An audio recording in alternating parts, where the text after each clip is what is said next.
হরে কৃষ্ণ। তো আমরা অত্যন্ত ভাগ্যবান এবং অত্যন্ত ভাগ্যবতী। কেন? কারণ হচ্ছে আমরা পৌপাদের নৌকায় এসে উঠেছি।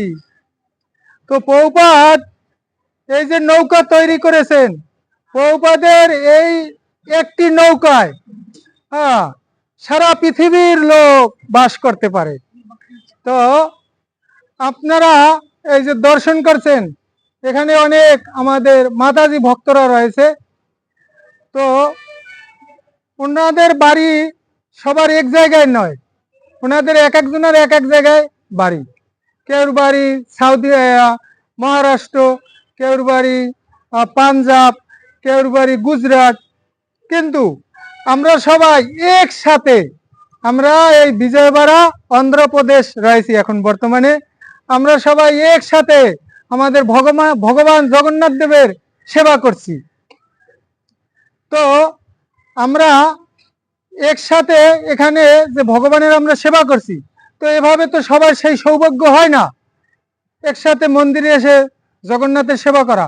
তো আমরা গৃহে থেকে আমাদের যে পরিবারের যারা আমাদের ছেলে সন্তানরা রয়েছে, পিতা মাতা ঠাকুরমা আদি যারা রয়েছে, তাদেরকে নিয়ে আমরা একসাথে কিভাবে এই পৌপাদের নৌকায় উঠতে পারি এবং আমরা কৃষ্ণ ভাবনাময় হয়ে ভগবানের সেবা করতে পারি। তো আমাদের এই মাতাজির কাছ থেকে আমরা আজকের শ্রবণ করব কিভাবে সেই গৃহে থেকে ভগবানের সেবা করা যায়। তো মাতাজির কাছ থেকে আপনারা একটু শ্রবণ করুন। হরে কৃষ্ণ মাতাজি। तो माताजी तो माताजी हरे कृष्ण। तो हम घर में बैठिए कैसा कृष्ण भक्ति करना सकता है, तो आप सब भक्तों के लिए आप एकटू बोलिए। हरे कृष्ण।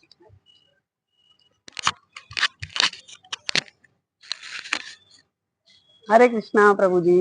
घर बैठ के बहुत ही आसानी से हम भक्ति कर सकते हैं। ठाकुर जी को आप विराजिए घर में। सुबह उठिए, ब्रह्म मुहूर्त में 4 बजे उठिए और आरती करिए, भोग लगाइए भगवान को। देखिए हमारे भगवान जो है ना, वो सिर्फ भाव के भूखे हैं, तो खूब उनका श्रृंगार करिए, उनको भी अच्छे अच्छे भोग लगाइए, आरती करिए और उसके बाद अपना जो भी साधना आपने ली है अपने गुरु से, उसका पालन करिए। इतने में ही हमारे भगवान प्रसन्न हो जाते हैं। हरे कृष्णा।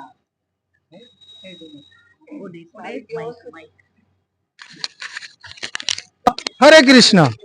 তো আপনারা শুনলেন। তো এখানে আমরা যাদের সাথে রয়েছি, তো মাতাজি হিন্দি, আরো মাতাজি রয়েছে তেলুগু।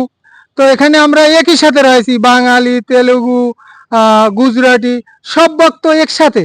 কিন্তু আমরা বুঝতে পারবো না, আমাদেরা ভাষাও বুঝতে পারি না একজন আরেকজনের সাথে, কিন্তু ভগবানের সেবা করার ফলে আমরা একসাথে রয়েছি, সবাইকে আমরা নিজেদের আপন করে নিচ্ছি।